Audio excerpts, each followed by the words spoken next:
Bismillahirrahmanirrahim. Assalamualaikum warahmatullahi wabarakatuh. Tuan-tuan dan puan-puan yang dirahmati Allah sekalian, ya, kita sambung pengajian kita hari ini seperti mana yang saya sebut tadi. Hari ini kita nak bahas panjang tentang hal yang berkaitan dengan haraf. Betul ke tidak? Jadi izinkan saya ulang semula sebab saya suka ulang-ulang banyak kali supaya tuan-tuan lebih melekat dengan pembelajaran kita, insya-Allah. Baik, perkara yang paling penting yang tuan-tuan mesti kena tahu dari awal, asas bahasa Arab, iaitu dalam Al-Quran, dalam bahasa Arab Al-Quran, tuan-tuan tak akan lari, mesti jumpa 3 jenis kalimat sahaja dalam Al-Quran. Sama ada kalimat itu ialah kalimat isim, kalau bukan isim dia kalimat fi'il, kalau bukan isim dan fi'il dia mesti kalimat haraf. So kalimat isim tuan-tuan dah tahu apa tanda-tanda dia ni selain daripada makna lah, daripada kalau tengok makna terjemahan tu tuan-tuan dah tahu itu isim ataupun fi'il kan. Tapi Allah letak tanda secara teknikal, tanda-tanda teknikal. So tuan-tuan dah tahu dah apa tanda-tanda dia.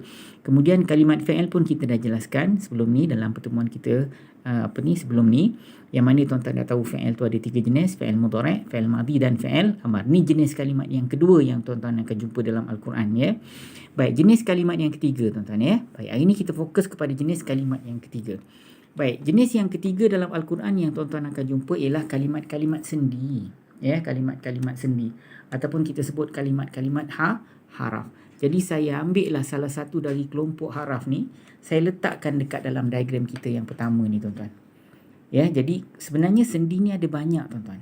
Kalimat-kalimat sendi ni ada banyak sangat. Dekat dalam kelompok ni tuan-tuan tak nampak tau wa kan. Wa kan maknanya dan, ingat tak?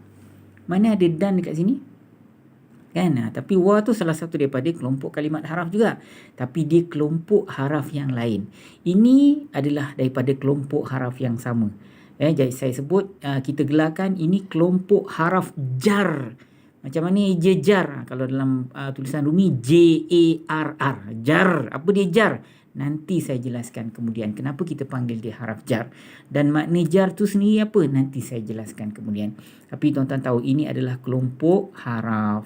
Dan ini adalah kelompok haraf jar.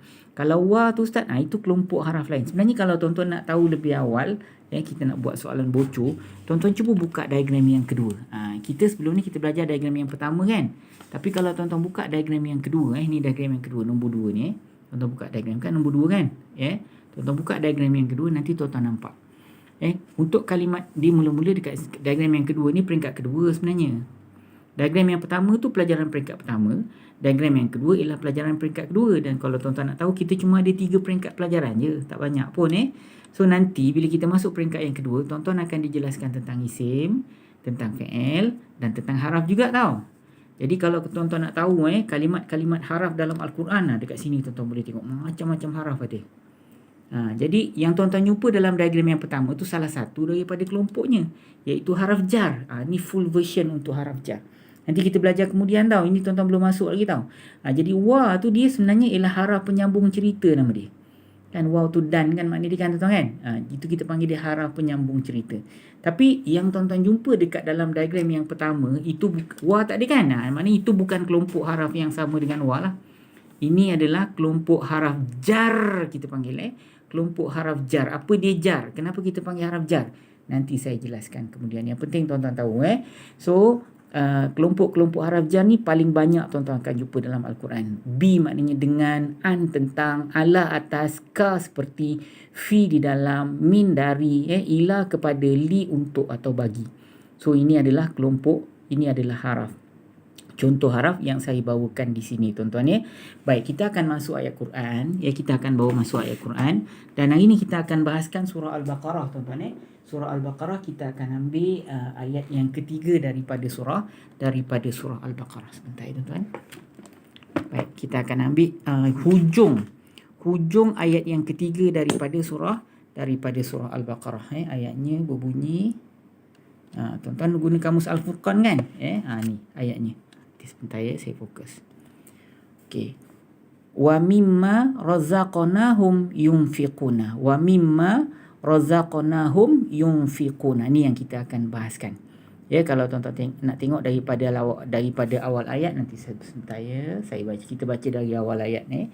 Mudah-mudahan Allah tambah hidayah kita melalui ayat ni. Bunyi ayat dia, a'udzubillahi minasyaitanirrajim. Alladzina yu'minuna bil ghaibi wa yuqimuna as-salata wa mimma razaqnahum yunfiqun. Jadi perbahasan kita wa mimma razaqnahum yunfiquna. Baik, kita tengok makna dia dulu tuan-tuan tahu. Supaya tuan-tuan nanti settle aja masalah makna, tuan-tuan dah tahu apa yang Allah Ta'ala nak dari sudut makna ayat ni, baru kita boleh masuk hal teknikal. Baik, makna ayat ni ialah orang-orang yang mereka beriman dengan yang ghaib. Wa yuqimuna salah, dan mereka mendirikan salat. Wa mimma razaqnahum yunfiqun, dan daripada apa yang kami rezekikan kepada mereka, yunfiquna, mereka menafkahkannya. Baik tuan-tuan, ayat yang kita sedang baca ni sebenarnya dia adalah sambungan daripada ayat sebelum tu. Okey, ayat pertama Alif Lam Mim ni kita tak payah bahaslah. Kalau tuan-tuan tengok, zalikal kitab, itulah alkitab, kata Allah, la raiba fihi, tiada keraguan di dalamnya, hudan lil muttaqin, petunjuk kepada orang-orang yang bertakwa, kata Allah. Baik, mulai daripada ayat yang ketiga, rangkap yang pertama ni, Allah menjelaskan siapa dia al-muttaqin ini. Allah kata, kitab Al-Quran ini tiada keraguan di dalamnya, petunjuk kepada orang-orang yang bertakwa.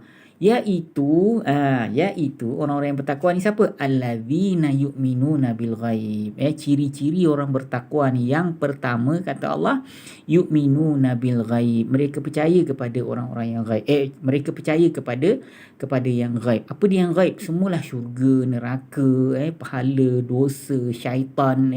Semua tu tuan-tuan tak boleh tengok tau. Tapi tuan-tuan percaya tak? Percaya kan? Jadi maknanya ciri-ciri orang bertakwa yang pertama telah pun ada pada tuan-tuan. Baik, itu ciri yang pertama tau, percaya kepada yang ghaib. Percaya kepada pahala, dosa, barulah kita takut nak buat kesalahan. Betul tak? Kalau kita percaya pada dosa, Allah Ta'ala bagi dosa kepada siapa yang menderhaka ataupun menderhaka kepada Allah. Jadi kalau kita rasa dosa tu memang ada dan kita buat baik dapat pahala, jadi kita tentu jadi orang yang baik. Betul tak tuan-tuan? Jadi itulah ciri-ciri orang yang bertakwa yang pertama. Okey, ciri yang kedua ialah wa yuqimuna salah. Mereka mendirikan solat. Nampak tak? Yang ini hal yang berkaitan dengan hati. Yang ini ialah hal yang berkaitan dengan diri kita sendiri, amalan kita sendiri. Yang ujung ni nanti dia berkaitan dengan orang lain. Ini hubungan sesama manusia. Okey, nanti kita balik pada rangkap kedua ni. Wa yuqimuna salah, dan mereka mendirikan solat. Nampak? Ni ciri yang kedua kalau nak jadi orang muttaqin. Yang pertama percaya kepada yang ghaib, yang kedua mendirikan solat. Wa yuqimuna salah. Jadi wa yuqimuna salah ni mereka mendirikan solat. Dia punya faedah dia dapat kepada diri kita sendiri tuan-tuan. Ini hubungan kita pada diri kita sendiri. Ini hubungan kita dengan Allah lah. Semua ni berkaitan dengan Allah. Tapi kalau kita tengok betul-betul, percaya ni hal yang berkaitan dengan hati antara kita dengan Allah. Jadi selepas kita percaya ni, hasilnya ialah kita akan mendirikan solat. Ni hasil yang pertama yang akan kita dapati selepas kita percaya kepada yang ghaib ni tuan-tuan. Wa yuqimuna solat, dan orang-orang yang mendirikan solat. Maknanya apa? Ciri kedua al-muttaqin ini mendirikan solat lah. Itu maksud dia. Okay, itu ciri kedua. Ciri ketiga apa? Ni pembahasan kita hari ni tuan-tuan. Wa mimma razaqnahum yunfiqun. Ni ciri yang ketiga. Ini hubungan sesama manusia. Jadi kalau yang ini kita praktikkan, bukan sekadar kita dapat faedah, tapi orang lain pun dapat faedah juga. Tapi kalau tuan-tuan solat, yang orang lain tak dapat faedah, tuan-tuan yang dapat pahala daripada Allah. Orang lain macam tu je. Kalau dia tak solat, dia masuk neraka nanti. Okey. Kita fokus kepada ayat yang kita bahaskan hari ni tuan-tuan. Wa mimma razaqnahum yunfiquna. Wa maknanya dan, dari apa yang razaqnahum kami rezekikan kepada mereka, yunfiquna, mereka menafkahkan. Inilah ciri yang ketiga untuk jadi al-muttaqin yang disebutkan oleh Allah. Apa ciri dia? Dalam ayat yang ketiga ni ciri yang ketiga. Cirinya ialah daripada apa yang kami rezekikan kepada mereka, duit ke, harta ke, apa kan. Okey, mereka dapat rezeki itu daripada Allah kan. Jadi apa dia buat dengan rezeki tersebut? Yunfiquna, mereka menafkahkan. Ini ciri yang ketiga kalau tuan-tuan nak jadi orang yang bertakwa. Bukan sekadar percaya kepada yang ghaib, bukan sekadar melaksanakan solat, sebaliknya yang ketiga, kena jaga hubungan sesama manusia. Cara dia bagaimana? Jangan gerikut.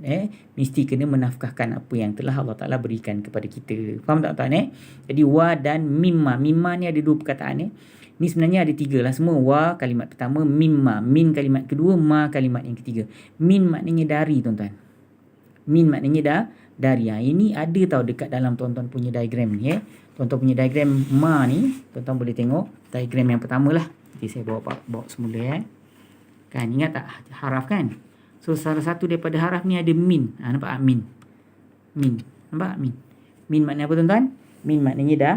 Min maknanya dari. Betul ke tidak? So min yang tuan-tuan jumpa tu telah dicantumkan kalimat dia dengan ma.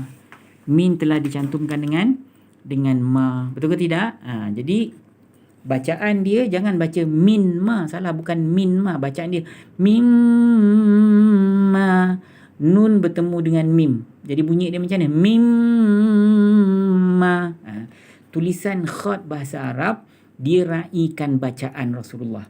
Dia bukan tulis macam mana ejaan asal. Untuk kalimat ni lah. Jadi dia asal dia memang ejaan dia min, kemudian huruf kalimat ma. Tapi untuk bacaan jangan baca min ma, baca mim ma. Kita Rasulullah ajar kita baca Quran kan. Baik tuan-tuan ya. Min maknanya dari, dia termasuk dalam kelompok haraf. Betul ke tidak? Wa haraf, min pun haraf juga. Ma maknanya apa yang. Ini bukan haraf tuan-tuan. Ma ni apa yang kan? Dia merupakan kalimat isim. Tapi dia ni ialah isim yang ada gelaran dan fungsi. Nanti kita bahas panjang tentang isim yang ada gelaran dan fungsi. Contohnya macam banyak isim-isim yang ada gelaran dan fungsi. Nanti kita bahaskan. Isim ganti nama diri lah. Isim apa kita panggil? Kita panggil isim tunjuk, kita panggil isim tanya, nanti kita bahaskan kemudian. Tuan-tuan jangan risau. So ma ni salah satu daripada kalimat isim, bukan haraf. Isim mewakili. Contoh dia apa?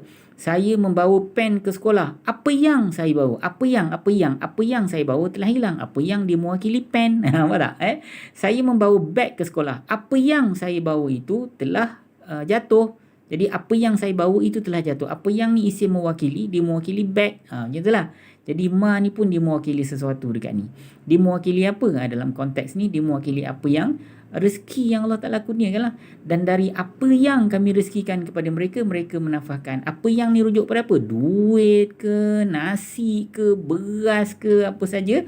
Dia mewakili rezeki-rezeki yang telah diberikan oleh Allah kepada kita. Faham ya tuan-tuan? So ma ni ialah kalimat isim. Tapi di isim yang ada gelaran dan fungsi nanti kita bahas.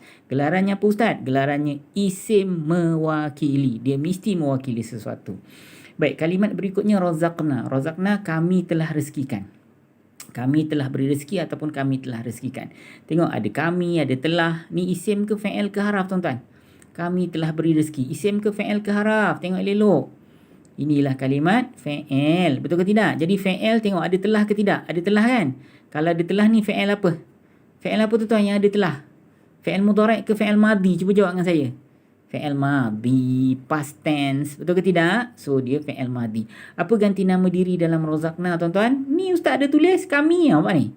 Ada tulis pun kat sini. So tuan-tuan tahu ganti nama diri dekat dalam razaqna ni dia built in tau. Dia memang original ada dekat dalam tu. Apa ganti nama dirinya? Kami. Kalau aku telah beri rezeki bukan razaqna, razaqtu. Kalau engkau telah beri rezeki, razaqta. Kalau kami telah beri rezeki, razaqna. Tuan-tuan tak payah hafal. Dulu kalau belajar sistem lama, tuan-tuan kena hafal tau. Dan hafalan 14 sebutan untuk kami telah beri rezeki tu, semata-mata perkara yang paling besar ialah untuk tahu apa ganti nama diri dekat dalam tu. Faham tak? Jadi dengan sistem Al-Furqan tak payah hafal, tuan-tuan terus tahu apa ganti nama diri dekat dalam razaqna tu. So kami Baik tuan-tuan. Selepas kalimah razaqna ialah hum. Hum maknanya mereka. Betul ke tidak?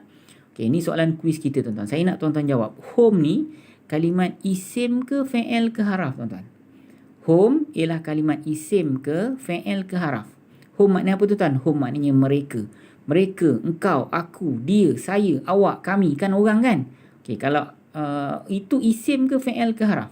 Katalah engkau ataupun aku, saya kan, saya Ustaz Nasaruddin kan, saya aku. Jadi aku ni Ustaz Nasaruddin ni isim ke fa'il ke haraf? Tuan-tuan kena jawab. So hum ni mereka. Mereka ni isim ke fa'il ke haraf?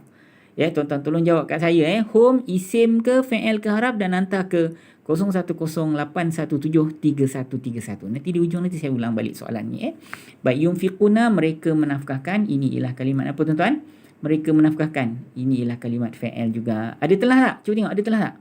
Tak ada kan? Kalau tak ada telah ni fa'il madhi ke fa'il mudhari' ke fa'il madhi tuan-tuan? Tentulah fa'il mudhari' ustaz. Kalau fa'il madhi macam ni tadi ada telah. Ni tak ada telah, ada fa'il mudhari'. Betul ke tidak? Apa ganti nama diri dalam fa'il ni tuan-tuan? Ganti nama dirinya ialah mereka. Nampak? Mereka menafkahkan. Itu soalan tu penting, saya mesti tanya tuan-tuan. Apa ganti nama diri dalam fa'il ni? kami. Apa ganti nama diri dalam fi'al ni? Mereka. Saya mesti tanya soalan tu. Dan soalan tu tak susah nak jawab. Bawah ni ada jawapan ni. Tuan-tuan ya.